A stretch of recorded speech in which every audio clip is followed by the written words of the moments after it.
Looking for reliable forex analysis? Check out Forex for daily forecasts and insights to help you trade smarter. Link in the description and comments. Mexico is taking swift and decisive action to combat rampant sexual abuse following a shocking public incident involving President Claudia Sheinbaum. The direct assault, where a seemingly inebriated individual attempted to kiss and grope the nation's leader as she walked down a Mexico City street, has ignited a powerful wave of political engagement and public discourse on how to effectively address the deeply entrenched issue of gender-based violence. This incident, captured on video and widely condemned, has thrust the problem into national prominence, highlighting the pervasive reality faced by millions of Mexican women. Citlali Hernandez, Mexico's Secretary for Women, has unveiled a comprehensive presidential plan designed to confront this pervasive problem head-on. The proposed measures are far-reaching, aiming to institute firm legal repercussions, encourage greater victim reporting, and enhance the capacity of law enforcement and judicial personnel to handle such sensitive cases with the empathy and efficiency they demand.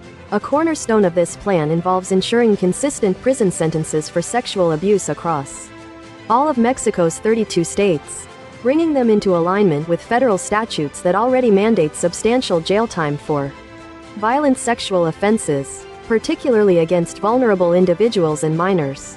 This legislative push is coupled with a crucial element: a nationwide public awareness campaign. This initiative will strategically deploy messages of prevention and support in public spaces, workplaces, educational institutions, and on public transportation, seeking to foster a societal shift away from violence against women. Hernandez powerfully articulated the plan's core message, stating last week, "We want to tell all Mexican women, girls, young women, and women in general that you are not alone. That when you experience any type of violence, it is important to report it. Know that today there is a president who protects you." The urgency of this plan is underscored by stark national statistics. According to Mexico's National Statistics Agency, a staggering 7 out of every 10 Mexican women and girls aged 15 and older have endured at least one incident of violence in their lifetime, a disturbing figure that encompasses both psychological and sexual abuse. This year alone has seen approximately 25,000 complaints of sexual harassment filed nationwide, a number that likely represents only a fraction of the actual occurrences. The horrifying escalation of such abuse is tragically evident in the country's femicide rates.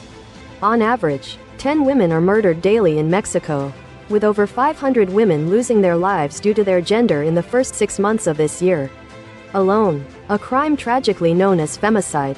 The sentiment of shared vulnerability was poignantly captured by Congresswoman Rocio Abreu, a member of President Sheinbaum's Morena party, who stated, "What happened to the president is what has happened to many of us. The president is just another one of us who have experienced harassment, political violence, physical violence, sexual violence, economic violence. There is a whole range of violence against women, and none of us are exempt." The proposed presidential plan places significant emphasis on legislative reform, seeking to standardize and strengthen laws against sexual assault across the country.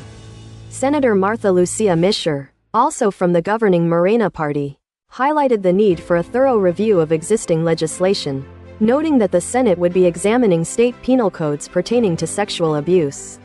She emphasized the broad impact of such crimes, stating, "It's a crime committed against the daughters of judges, their sisters, their wives." However, Mischer also acknowledged that legal frameworks alone are insufficient. "You have to classify the crime as a serious offense," she explained. "You also work with men. You also empower women. You also conduct awareness campaigns. You also train public officials, police officers, government officials and judges. And you also do great work with the community." Despite these robust governmental efforts, some segments of the population, particularly within Mexico's strong feminist movement, express reservations about the potential for meaningful and lasting change. Skepticism stems from years of advocacy with what they perceive as limited tangible progress and insufficient state responses. Itzayana Brito, a 20-year-old nursing student, voiced this sentiment, stating, "It's been too many years of fighting and too many years of this movement and there hasn't been a difference. There have been small changes, but there's never been a concrete difference.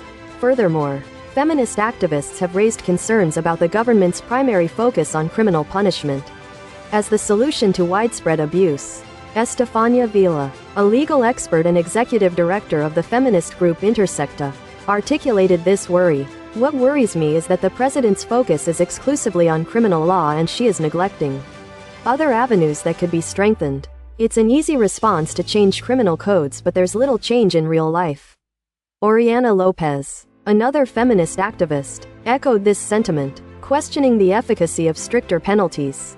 "There's a theory that if we include it in the penal code and increase the penalties, making it a harsher punishment, meaning more years in prison, then it will prevent people from doing it," she observed.